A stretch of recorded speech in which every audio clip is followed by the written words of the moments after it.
datang di podcast Zona Katalis. Gue Melkis Nurbaiti sebagai host pada kesempatan kali ini yang akan membahas buat ngajakin kalian ngobrolin tentang teori ekonomi. Gue di sini juga nggak sendirian, gue bersama Fajar. Fajar. Halo guys, halo. Langsung aja ya. Sebenarnya gue mau nanya dulu nih, kalau dengan kata ekonomi apa sih yang langsung muncul di otak lu? Teman-teman, aku ditanya nih soal ekonomi. Kalau dari jawaban ya, ekonomi itu sebenarnya bagian dari hidup kita teman-teman. Ekonomi itu sulit untuk dipisahkan karena ya ekonomi memang sepenting itu. Kalau sebenarnya untuk dianalogikan, ekonomi itu ibaratnya jantung untuk kehidupan kita sehari-hari, ya kayak kita beli makan, terus beli rokok, terus kemudian nanti ntar investasi, itu sebenarnya semuanya bagian dari ekonomi. Cuman ekonomi nggak bisa diartikan sesederhana itu.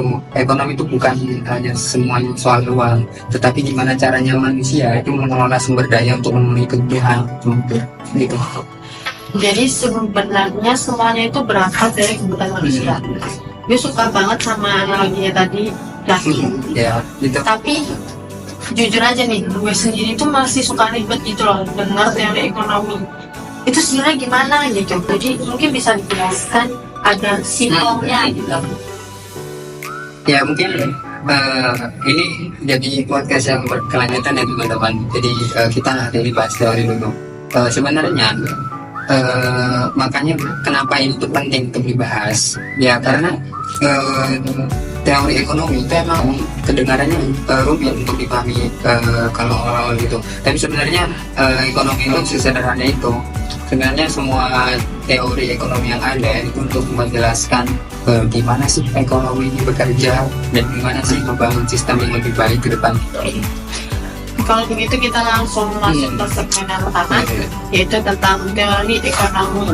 Teori ekonomi yang akan kita bahas yang pertama itu tentang teori Keynesian. Jadi gimana sih teori ini dan apakah masih relevan diaplikasikan dalam konteks masa kini? Kalau benar tadi kata kamu, jadi untuk kalau ngomongin soal relevansi ya, jadi teori Keynesian ini mungkin itu masih punya pengaruh yang besar hingga saat ini teman-teman. Jadi pencetus dari teori ini tuh bernama John Maynard Keynes.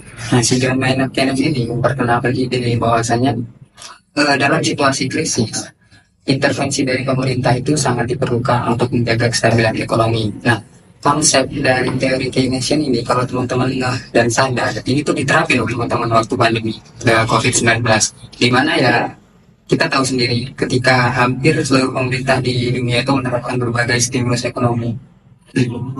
Stimulus ekonomi ini kan jadi salah satu istilah yang populer di saat pandemi. Tapi sebenarnya gimana implementasi dari teori ini dalam kehidupan kita sehari-hari?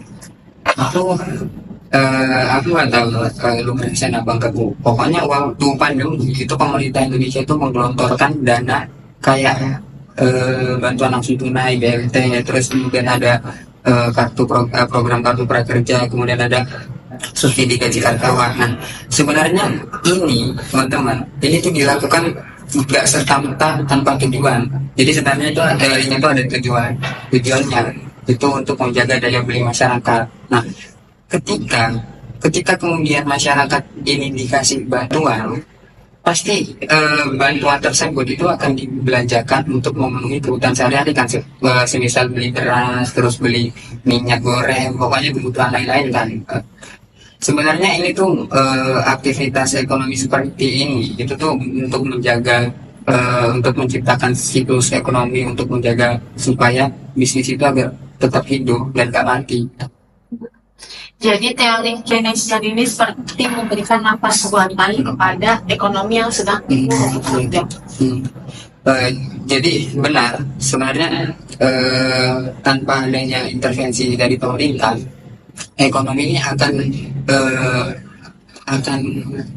jatuh, akan terpojok lebih dalam karena daya beli masyarakat yang menurun gitu. Tetapi teori dari Keynesian ini sebenarnya ya punya sisi negatif juga. terutama soal keanggotaan negara. Jadi ketika bantuan itu dikeluarkan dalam keadaan yang udah berlebihan banget, ini pastinya membutuhkan dana yang gak sedikit loh. Nah ini tuh seringkali yang bikin negara itu berutang ke negara lain gitu. Dan ini juga tuh menjadi salah satu titik utama ya. Kalau begitu, teori ini punya kelemahan dari sisi keberlanjutan jangka panjang loh. Ada.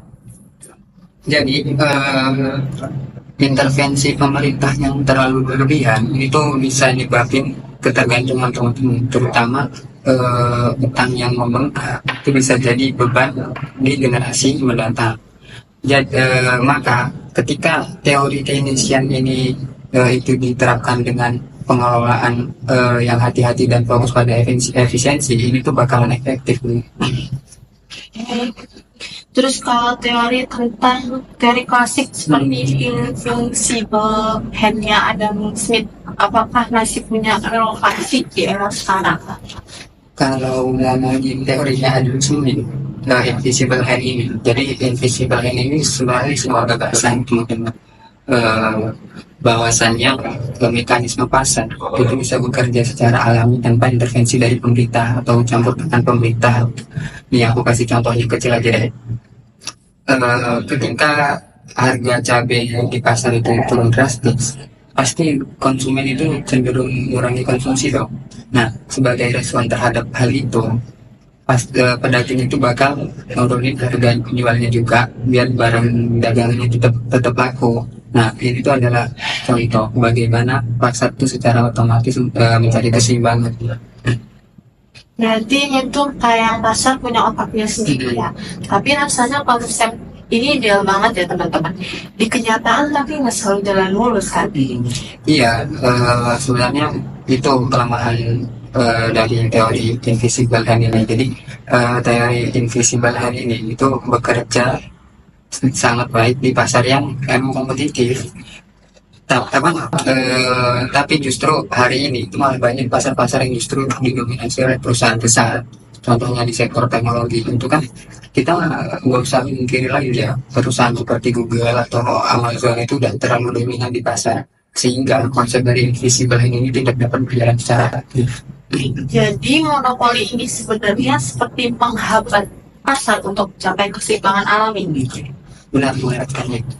Jadi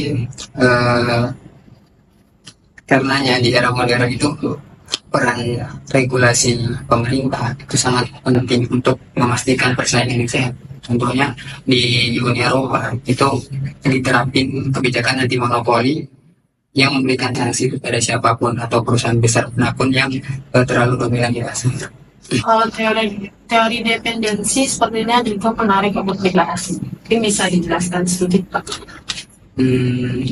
Kalau teori dependensi ini lebih ke gimana negara-negara berkembang itu seringkali bergantung kepada negara-negara maju, teman-teman. Jadi kayak Indonesia itu terlalu bergantung ke impor gandum dari negara-negara barat. Jadi ketika impor gandum global itu naik, ini langsung berdampak pada harga produk seperti mie instan yang padahal mie instan itu menjadi makanan favorit banyak orang. Jadi ketergantungan ini tuh bisa bikin kita rentan terhadap gejolak global. Padahal kan juga mie instan kan bisa dibilang makanan favorit rakyat. Ya, itu sebenarnya kelemahan besar dari ketergantungan ekonomi, teman-teman.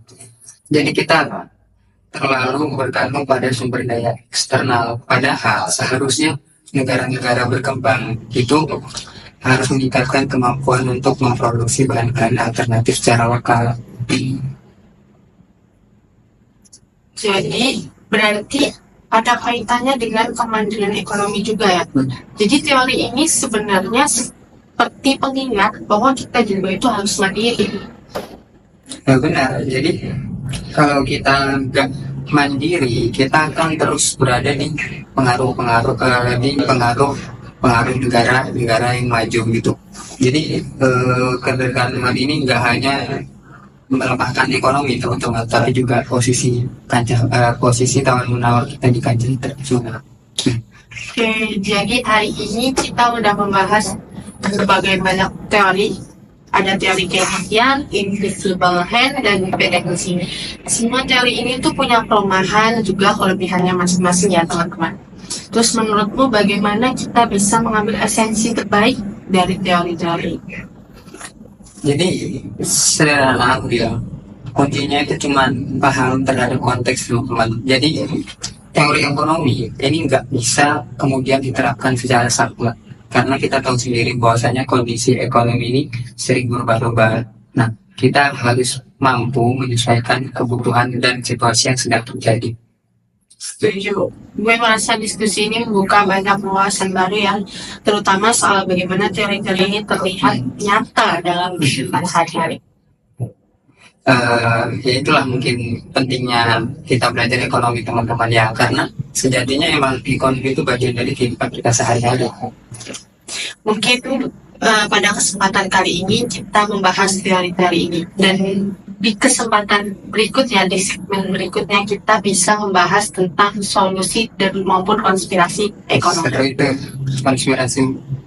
Jadi terima kasih untuk Fajar dan terima kasih untuk semuanya. Terima kasih Bu. Sampai jumpa di segmen berikutnya di bulan depan. Ya.